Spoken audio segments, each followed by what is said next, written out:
Self-enquiry is the only way to happiness. From what has been said, it follows that I am, self, is happiness.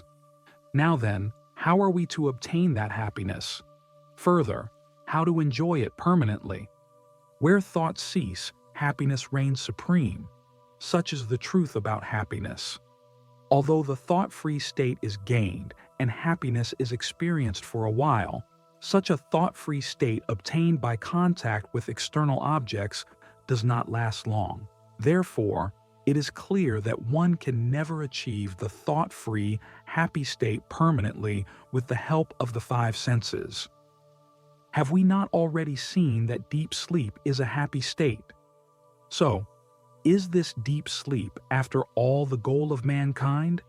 It cannot be, because it is also short-lived, and its happiness is interrupted by the waking state that follows in its trail. No one can go on sleeping forever. One's accumulated tendencies, vasanas, in the form of thoughts will rouse one from sleep. The mind, in association with the body, works without stop all day long. At the end of such a hard day's work, it, the mind, needs rest simply to be able to start afresh and work again. That is why the mind, which is a collective name for thoughts, subsides of its own accord in deep sleep. The mind which now takes rest temporarily cannot but enthusiastically jump out again into activity. If on his way home a man is caught in a downpour and takes shelter under the portico of some house, it does not mean that he will remain there permanently. When the shower is over, he will surely move on. Similarly, the mind gets a little rest. It sleeps. The state of activity in which it comes out again may be called either waking or dream. Thus, no one can remain in sleep forever, and so even sleep is only a temporary happiness.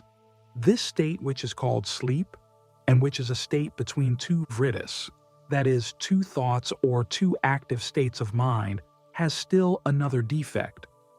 During sleep, the mind knowledge subsides in darkness and does not know its original light, Sat-chit, existence consciousness, whereas it should be made to merge without losing hold of its consciousness. Therefore, sleep is not a state of perfect happiness, free from defects. Then, what is the way to experience such happiness? Let us turn to the words of Sri Bhagavan. Absorption of mind is of two kinds: laya, temporary stillness, and nasa, permanent destruction. That which is absorbed merely in laya will rise again, but if its form dies in nasa, it will not rise again. Upadesa Undiyar, verse 13. There are two kinds of absorption of mind. If the absorption is temporary, it is called manolaya, that is mental quiescence. If the mind is absorbed in laya, it will rise up again in due course. The second kind of absorption is manonasa, that is, destruction of the mind. In this kind of absorption, the mind dies, and under no circumstances will it revive. Since it is dead, it can no longer give rise to misery. Therefore, the happiness obtained through the second kind of absorption, the destruction of the mind, is eternal. It is the supreme bliss. In the waking state, when we enjoy agreeable experiences through the five senses, there is quiescence of the mind for an extremely short period of time. In sleep, the period of the mind's quiescence is a little longer. In death, also the mind is likewise quiescent only. All these are only quiescence of the mind, manolaya, and not the destruction of the mind, manonasa. It is not enough if misery, mind, is temporarily absorbed. It must be destroyed. This is the goal of mankind. Temporary quiescence, laya, of the mind is temporary quiescence of misery, and permanent destruction, nasa, of the mind is permanent destruction of misery. That is, the mind itself is misery. Hence, let us find out what is to be done to destroy the mind. What is mind? The verdict given by Sri Bhagavan is, the mind is only thoughts. Upadesa Undiyar, verse 18. If we give up all thoughts and observe what is mind, we will find that there is no such thing as mind at all.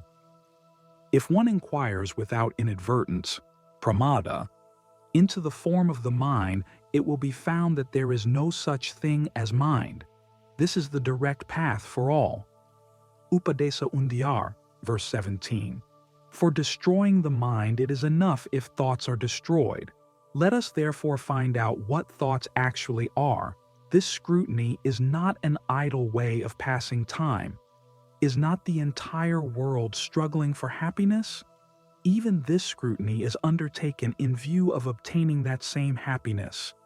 Then, what is the difference between the efforts of humanity in general and this effort undertaken by a spiritual aspirant? The efforts of worldly people lead only to a fleeting semblance of happiness, whereas this effort of an aspirant, self-enquiry, paves the path to perfect, eternal, and unlimited happiness. Therefore, this research is far more important and worthy than all other kinds of human endeavor. Throughout this scrutiny, one must be very vigilant and put forth one's very best efforts. Only then will the result of one's inquiry, the supreme gain of life, be obtained here and now. This is a truth well proved by Bhagavan Sri Ramana's own experience. Did we not begin with a proposal to scrutinize thoughts? For what reason? The aim is to destroy all thoughts and thereby to enjoy perfect happiness. Millions of thoughts rise in us, out of which we must search for and discover the first and root thought. When we do so, we will find that the first person thought, I am this body, which rises as soon as one wakes up from sleep, is the first thought. This I thought is the root of all thoughts. The mind is only thoughts. Of all thoughts, the thought I is indeed the root thought. Therefore, what is called mind is only the thought I, the feeling I am the body. Upadesa Undiyar, verse 18. Of the three persons, the first person, I, the second person, you, and the third person, he, she, it, etc., I, the first person is the first to rise. If the first person does not rise, the second and third persons will not come into existence. The first person is nothing but the thought I, and this alone is mind. The second and third persons will rise only after the rising of the first person I. The world is nothing but second and third persons. In sleep, the first person feeling Elam the body does not exist. That is why the world, the second and third persons, does not exist there. Only if that first person, the ego, in the form I am the body, exists, will the second and third persons also exist. Uladhu Narpadu, verse 14. If there is no I thought, no other thing will exist. Sri Arunachala Ashtakam, verse 7. If the I thought, the root of all thoughts, is prevented from rising, all other thoughts will also be prevented. If a man wants to cut down the millions of leaves and hundreds of branches of a tree, is it not enough if he cuts down the trunk? Similarly, a man who is trying to destroy all the millions and millions of thoughts will have succeeded in doing so if he destroys the I thought, their root. Did we not start with the objective of scrutinizing thoughts? From what we have seen above, it is now clear that it is not necessary to scrutinize each and every thought, and that a scrutiny of only the I thought, the root of all thoughts, is quite sufficient. Some may ask, will not happiness be obtained through the destruction of thoughts? If so, why should any thought be scrutinized? Is it not futile? They may even quote Bhagavan Sri Ramana, who once said in Who Am I? It is useless to scrutinize the garbage, all of which is to be thrown away in one stroke. Such an ill-fitting question would be due to an improper understanding of Sri Bhagavan's teachings. Let us see how. What Sri Bhagavan said is, "It is futile to scrutinize the various properties of all the principles, second and third persons, non-self, which are veiling self. No matter how much we scrutinize thoughts pertaining to second and third persons, they will never subside, but will only increase." He has never said that the scrutiny of the first person, self-enquiry, should be given up. The first person thought, "I" has this peculiar property. If, by inquiring, "Who am I?" attention is focused on it in order to discover what it is, this "I" thought will subside. But on the contrary, the more we attend to thoughts pertaining to the second and third persons, the more they will increase. In a cinema theater, the further the screen is moved from the projector, the bigger the pictures become.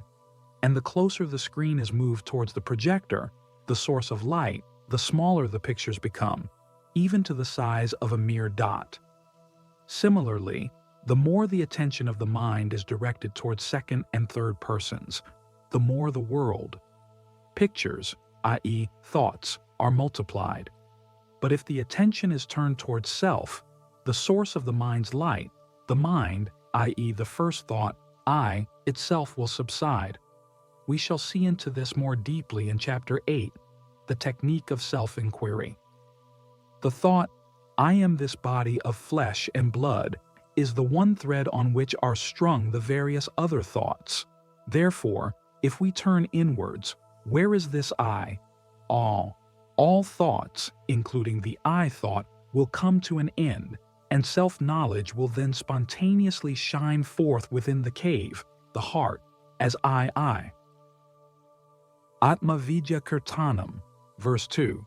Just as all the beads of a rosary fall down when the thread is cut, so also if we who want to destroy all thoughts scrutinize the first person thought, I, which runs through and sustains all the second and third person thoughts like the thread through the beads, all of them will be effortlessly destroyed. When the first person ceases to exit through one's inquiry into the truth of that first person, then the existence of the second and third persons will come to an end. Uladu Narpadu, verse 14. Thus, the method of destroying the I thought is also the method which will destroy all other thoughts. Therefore, what is essential is to destroy the first person thought, I. The only way to destroy it is to scrutinize its nature. There is no other way. How else to attain that state wherein I, the ego, does not rise, the state of egolessness, unless we seek the source whence I rises? Wiladu Narpadu, verse 27. Even in the path of self-surrender, which is the path of devotion, bhakti, the destruction of the first person, the thought I, is achieved by surrendering it to God, having come to know the worthlessness of its nature, either by knowing that the ego, I, is non-existent, or by knowing that self, the real I, is the sole existence. Thus, all that is necessary is to inquire into the first person I thought alone. We shall see in self-enquiry how it is destroyed by means of inquiry.